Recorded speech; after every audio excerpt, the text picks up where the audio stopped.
예, 오늘 여러분 또 이렇게 아침이 되면서 어제 저녁부터 제가 간절히 기도를 했습니다. 어떤 기도냐면요, 전국적으로 보니까 눈이 너무 많이 오는 겁니다. 그래서 하나님, 내일 예배를 드려야 되는데 눈이 오면 큰일 납니다.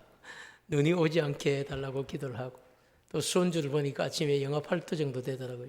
그래서 길이 얼거나 추워서 교회 오지 않는 성도들 없도록 하나님 늘 그런 은혜를 부어달라고 어제 저녁부터 오늘 아침이 될 때까지 기도를 한 것 같습니다. 너무 감사하게도 눈도 오지 않았고 또 추위를 이겨내고 평소에 오시던 대로 늘 참 복된 자리, 예배 자리에 오신 여러분들을 진심으로 축복하고 환영합니다. 오늘도 여러분 말씀을 통하여서 우리 자신들이 어떻게 이 한 주간을 살아가야 될지 깨닫고 그리고 감사하고 또 한 주간을 승리하는 그런 복된 말씀이 되기를 주님의 이름으로 축복합니다. 우리 제목을 한번 같이 읽도록 하겠습니다. 시작.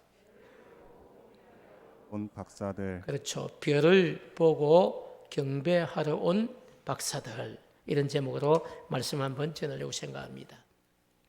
가만히 여러분 생각해 보니까 다음 주일은 허물과 죄로 인해 영원히 죽었던 우리를 다시 살리시고 구원하시기 위해서 하나님의 아들이신 예수님께서 인간의 몸을 입고 이 땅에 오신 그것을 기념하는 성탄절이죠. 성탄절 감사 예배를 드리는 주일이기도 합니다. 그래서 성탄절이기도 하고 한 해를 마감하는 마지막 주일이기도 합니다. 그래서 두 가지의 의미가 다음 주일이 있습니다. 그래서 그런 주일을 앞두고 한 주 남긴 이런 시점에 이런 별을 보고 아기 예수님의 탄생을 축하하고 경배하기 위해 베들레헴으로 찾아온 박사들의 이야기를 한번 전해야 되겠다, 이런 마음을 가졌습니다. 그래서 오늘 말씀은 여러분 성탄절을 앞두고 우리가 어떤 마음으로 한 주간을 살아가야 될지를 생각하는 거죠.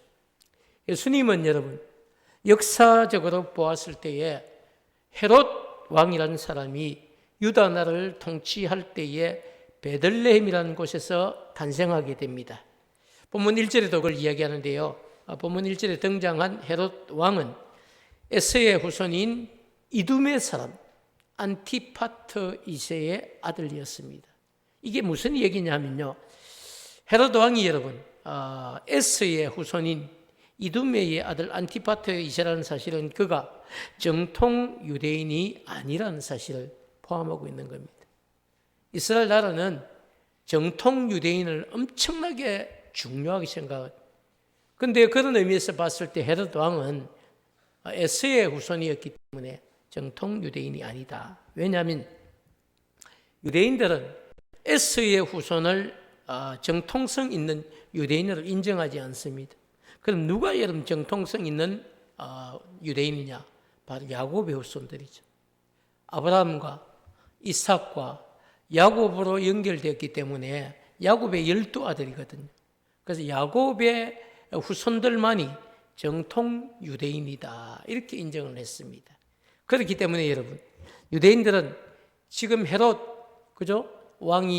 왕위에 지금 앉아 있지만, 그러나 그가 정통 유대인이 아니라는 사실로 인해서 항상 정책적으로도 그렇고 심한 여러분 반감을 가지고 있습니다. 거기에서 어울리지도 않는 사람이 그 자리에 앉아 있다고 생각을 하는 겁니다.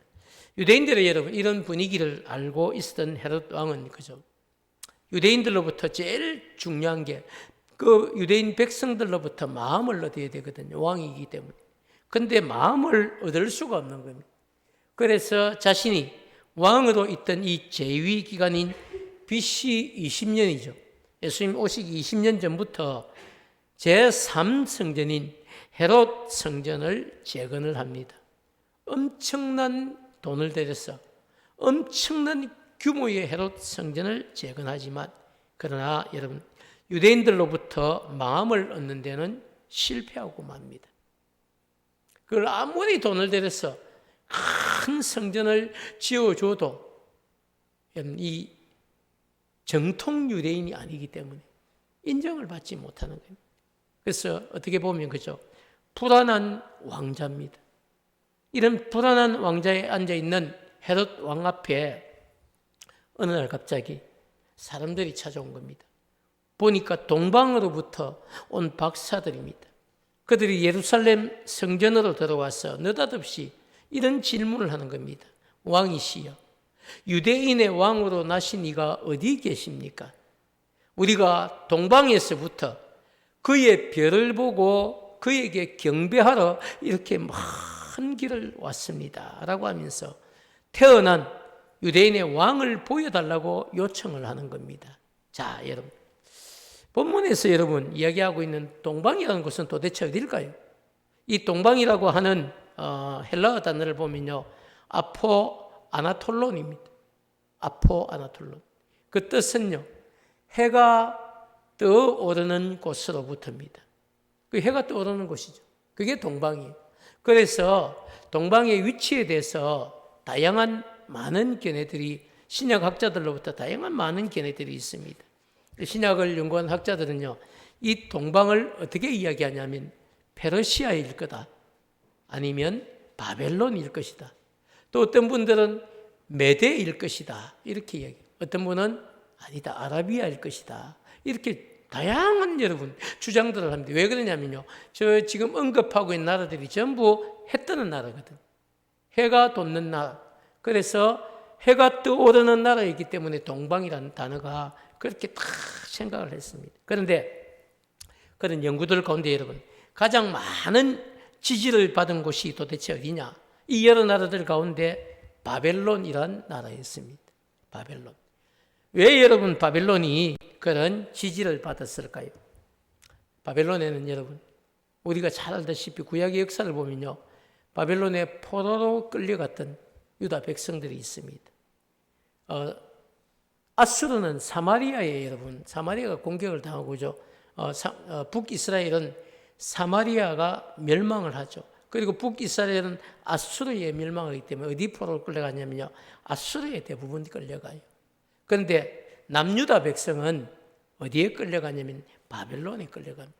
BC 586년에 그들이 3차 침공에 의해서 완전히 유다 나라가 여러분 멸망합니다. 그리고 좀 똑똑해 보이는 왕족과 귀족들의 아이들 의무적으로 다 볼모로 끌고 갑니다. 그게 성경의 역사에 나오죠. 그런 사람들 가운데 여러분 알고 있는 인물들이 많이 있죠. 다니엘도 사실 그때 끌려간 인물이죠. 자, 여러분, 그런데 생각해 보시죠. 그렇게 바벨론을 끌려갔습니다. 근데 끌려간 이 유다 백성의 후손들이요, 아직 여전히 바벨론에 남아 있는 겁니다. 물론 포로기한 때 돌아온 사람도 있지만요, 많이 남아 있어요. 마음은, 그런데 여러분, 몸은 그곳 바벨론에 있는데 마음은 여전히 어디 있습니까? 약속한 메시아를 기다리고 있습니다. 그래서 동방에서부터 큰 별이, 여러분, 일반적인 별이 아니겠죠. 큰 별이 나타나서 그 별들이 움직이기 때문에 이건 보통 별이 아니다 싶어서 그 동방에서 박사들이 별을 따라서, 별의 인도를 따라서 지금 바로 예루살렘까지 도착을 한 겁니다. 자, 여러분, 초대교회 교회가 남긴 역사적인 전성을 따르면요, 예수님께서 이 역사적 전성을 따른 박사들이 있는데 이 동방에서 온 박사들의 이름이 그대로 남아 있습니다. 너무 감사하죠. 성경에는 없지만 초대교회가 여러분 역사적인 전성으로 이때 지금 헤롯 왕을 찾아왔던 동방의 박사들 이름을 남기고 있는데요. 첫 번째가 누구냐면 가스팔입니다. 가스팔. 그리고 두 번째가 메키올이라는, 그리고 세 번째가 발다살이라는 사람. 그래서 우리가 옛날에 노래들 많이 하죠. 동방박사 세 사람 귀한 예물 가지고, 나중에 찬송을 부를 건데요. 어떤 찬송가 가사에도 그렇게 동방에서 온 박사들 중에 특별히 그들 중에 대표 주자였던 세 사람을 소개를 하고 있다는 사실입니다. 자, 그런데 여러분, 왜 이 동방에서 온 박사들이 그죠? 예수님께서 탄생하신 참 이렇게 베들레헴이 아닌, 사실 예수님은 베들레헴에 탄생을 하셨거든, 떡집인. 근데 베들레헴이 아닌 예루살렘으로 와서 헤롯 왕에게 유대인으로 나신 이가 어디 있습니까? 라고 질문을 했을까요? 왜 그랬을까요? 두 가지 이유가 분명히 있는데요. 하나는 예루살렘이 여러분 당시에 유대인들이 왕이 살고 있는 수도였다는 겁니다. 왕의 도시가 예루살렘이죠. 그렇기 때문에 왕의 도시에 그들이 찾아간 것이고, 두 번째, 여러분, 예루살렘이 당시에 정치, 종교, 모든 문화의 중심지였기 때문에 유대인의 왕으로 태어날 아기는 반드시 예루살렘 왕궁에서 태어난 왕자일 것이다. 이렇게 여러분 생각을 한 것이, 예측을 한 것이. 그렇게 해서 여러분, 적어도 이런 큰 별의 주인공은 바로 예루살렘 왕궁에 있는 왕자가 태어났을 것이다. 바로 그분이 정말로 왕이 될 것이다. 그래서 우리가 그분에게 경배를 해야 된다. 이렇게 생각을 하고 여러분, 예루살렘으로 들어가서 헤롯 왕에게 유대인의 왕으로 나시니가 어디 있습니까? 라고 물었다는 것입니다. 자, 여러분, 그렇지만 여러분, 안타깝게도 이 헤롯 왕궁에서는요, 왕자가 출산된 일이 없는 겁니다. 인근 앞에 일주일, 이주일을 다 따졌어도 왕자가 태어난 일이 없습니다. 그렇기 때문에 여러분, 헤롯은 대제사장과 서기관들을 부릅니다. 그러면서 이 동방에서부터 온 박사들이 이렇게 아기가 태어날 곳을 묻는데 너희들이 생각할 때는 어디쯤 태어나겠냐 묻습니다. 그러니까 여러분, 대제사장과 서기관들이 구약 성경을 알고 있죠. 그래서 그들이 이야기를 하는 겁니다. 그리스도가 어디서 태어나겠느냐? 바로 베들레헴 땅입니다. 그렇게 대답을 하죠. 그래서 여러분, 대제사장과 서기관으로부터 그리스도가 나실 곳이 유대 땅 베들레헴이라는 이야기를 전해들은 이 헤롯 왕은 박사들을 부릅니다. 그리고 그들에게 당신들이 찾고 있는 아기는 분명히 베들레헴에 있을 것이다. 이렇게 가르쳐 주는 거죠. 그래서 여러분, 박사들에게 별이 나타난 때를 자세히 이 헤롯이 묻습니다. 그리고 아기를 발견하면 자신도 그 아기에 가서 경배할 수 있도록 자기에게도 그 아기가 어디에 있는지 알려달라고 부탁을 하는 겁니다. 자, 여러분, 그렇지만 헤롯 왕의 이 마음은 진심이 아닙니다. 박사들에게 그렇게 부탁한 이유는 태어난 아기를 찾아서 반드시 죽여야 되겠다는 목적이 있었기 때문이죠. 자기가 찾을 수는 없고 동방 박사들이 그 아기를 찾아내면, 그리고 알려주면 군사를 보내어서 이 아기를 죽이겠다는 생각이, 왜? 자신의 지금 왕자도 불안한데, 그런데 여러분, 저 멀리서부터 별을 연구하는 사람들이 찾아와서 왕이 나셨다는 겁니다. 여러분, 얼마나 그 마음이 불안할까요? 알면 여러분, 쫓아와서 그 아기를 죽여야 되겠다 생각한 것이죠. 그래서 부탁을 한 겁니다. 그런데 여러분, 하나님의 계획은 놀랍죠. 헤롯 왕의 여러분, 이런 악한 계획을 하나님이 다 아시는 겁니다. 그러면서 성령님을 통해서, 성령님께서 꿈을 통해서 이 동방에서 온 박사들에게 꿈으로 말씀하시는 겁니다. 현몽한 거죠.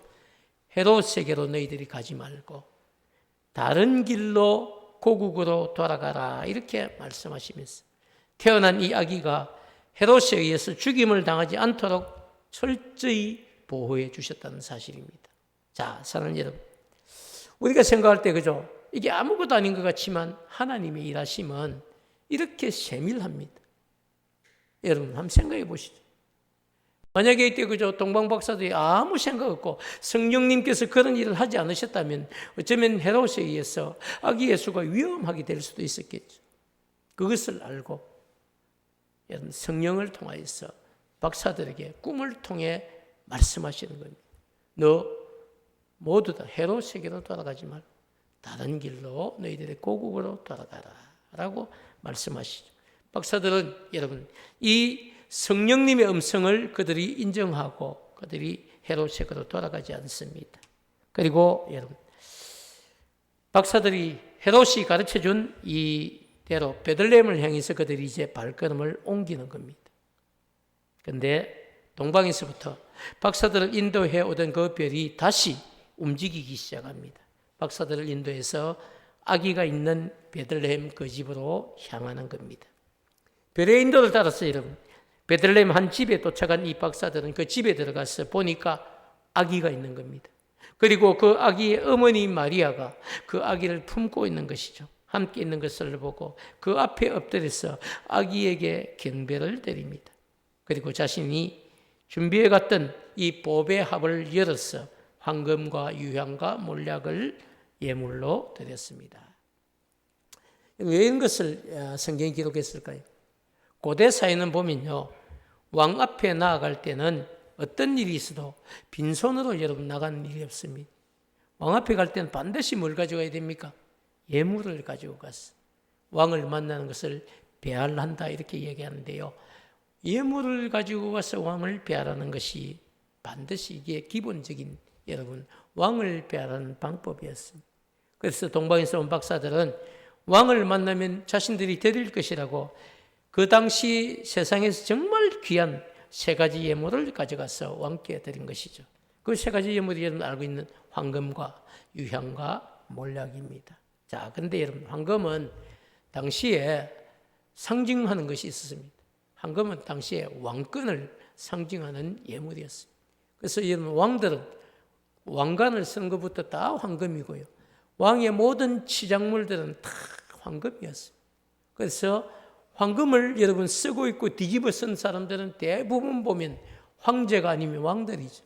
뿐만 아니고 유향이란 이 예물은 신성을 상징하는 예물이었습니다. 그렇기 때문에 여러분 향내와 이런 것들이 다 여러분 왕의 신성을 상징하는 예물이기 때문에 또 마지막 몰약은요 죽음과 순환, 고통 이런 것들을 상징하는 예물이었습니다. 자, 여러분 한번 생각해 보시죠. 박사들은 그 당시 가장 귀한 세 가지 예물을 가지고 가서 아기 예수님께 경배를 드리고 있지만은요. 그렇지만 이 예물 자체 안에서도 여러분 우리는 바로 예수님이 하실 일들을 보게 됩니다. 왕이신 그분이 인간의 몸을 입고 오셨다는 겁니다. 또 신이신 그분이 인간의 몸을 입고 오셨다는 겁니다. 그리고 그분이 하실 일이 뭡니까? 고난당하는 일입니다. 죽음입니다. 그리고 빠진 것이 있죠. 부활의 영광이 빠진 겁니다. 그래서 여러분, 여러분 별을 보고 찾아온 이 여러분 동방의 박사들이 이미 예수님이 앞으로 하실 일들을 모르지만 그들이 드린 예물 안에는 여러분 주님이 당하실 모든 고난이 이미 다 내포되어 있는 겁니다. 사랑하는 여러분, 다음 주일은 정말 우리를 구원하시기 위해서 인간의 몸을 입고 이 땅에 오신 우리의 구원자 되신 예수님, 예수 그리스도의 탄생을 우리가 기억해야 되고 기념해야 되고 감사해야 되고 또 우리가 영광을 올려드리는 날이 되어야 될 줄 믿습니다. 한편으로 또 다음 주에는 여러분 성탄절이라고 하는 생일날이고 축제의 날이기도 합니다. 그래서 여러분 친한 분들 또 예수 평소에 안 믿는 교회 안 오시는 가족들이라도 다음 주일은 우리 예수님 생일이니까 교회 한번 가자 이렇게 해서 모시고 오는 그런 기쁨도 있기를 바랍니다.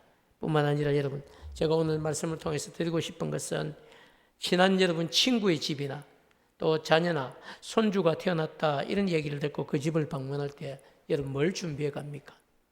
저는 여러분 요즘 그런 경우 많이 겪게 되는데요.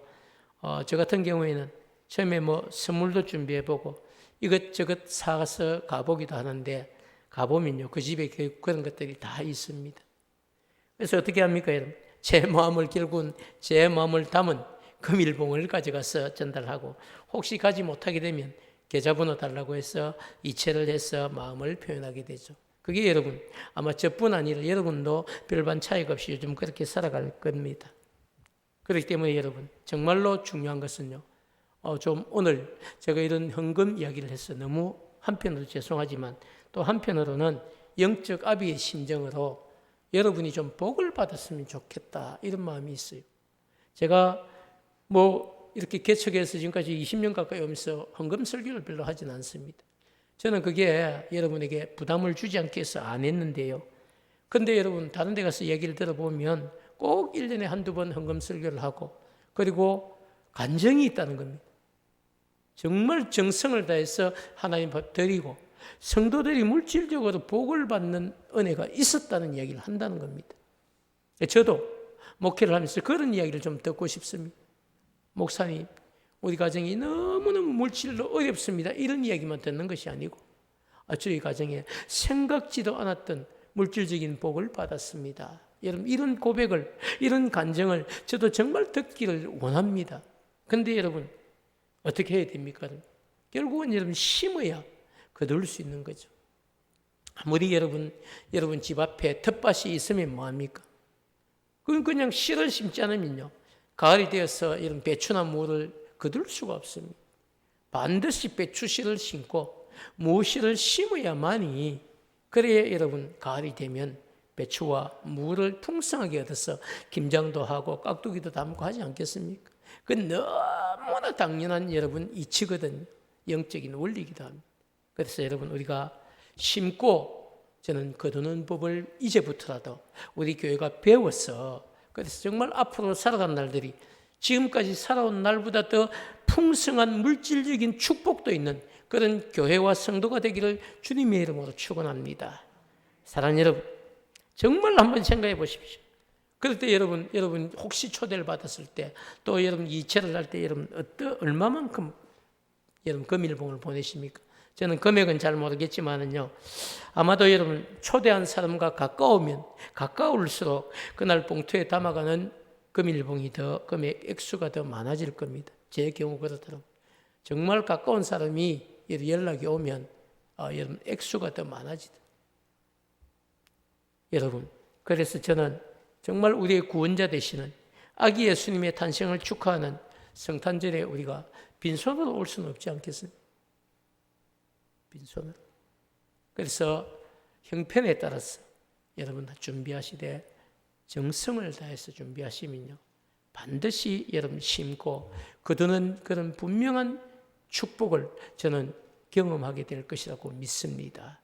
사랑하는 여러분, 그래서 다음 주일은 생일날, 예수님의 생일날 우리가 참석하러 온다, 초대를 받았다, 이런 마음을 가지고 정말 예수님 앞에 와서 정성을 다해 선물을 드리고, 그리고 주님이 주시는 여러분 건강의 축복 뿐만 아니라 또 장수의 축복, 더 나아가서 문제 해결의 은혜, 그리고 물질의 축복까지도 받아 누릴 수 있는 그런 여러분의 간증이 되기를 축복합니다.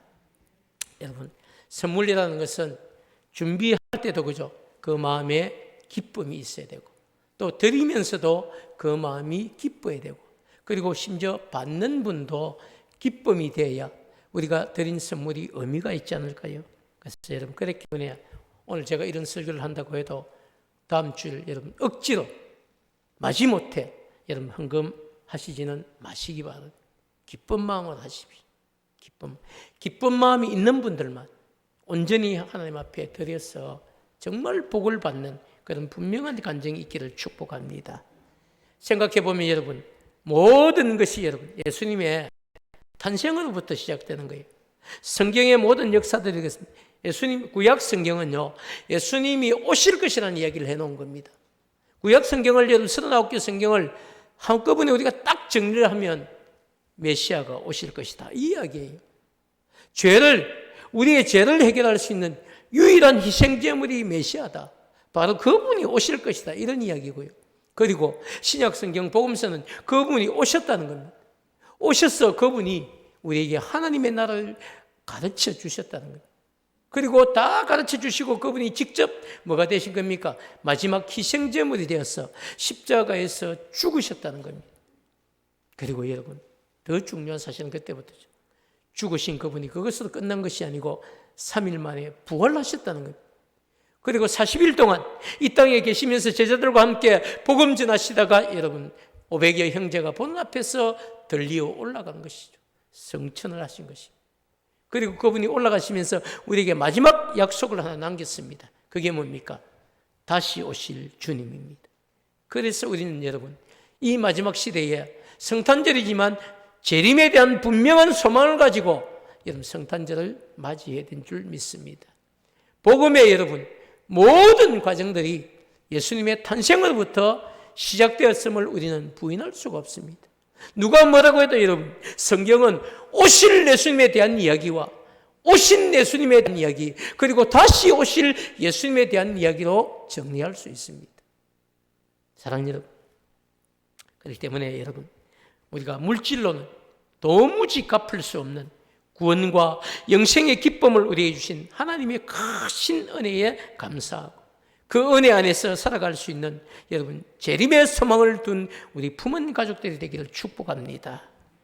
다음 주일 드리는 성탄절 감사 예배가 2022년 여러분 한 해에 주신 은혜를 감사하는 예배가 되기를 바라고, 동시에 더 나아가 우리의 마음과 정성을 다해 아기 예수의 탄생을 기뻐하는 그런 복된 성탄절 감사 예배가 되기를 축복합니다.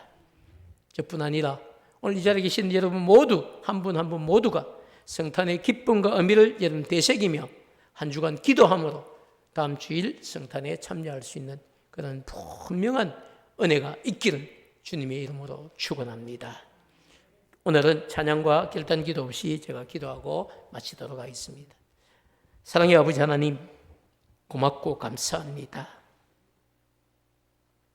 생각해보면 복음의 모든 것이 예수님의 오심으로부터 시작되었다는 사실을 저희들이 압니다.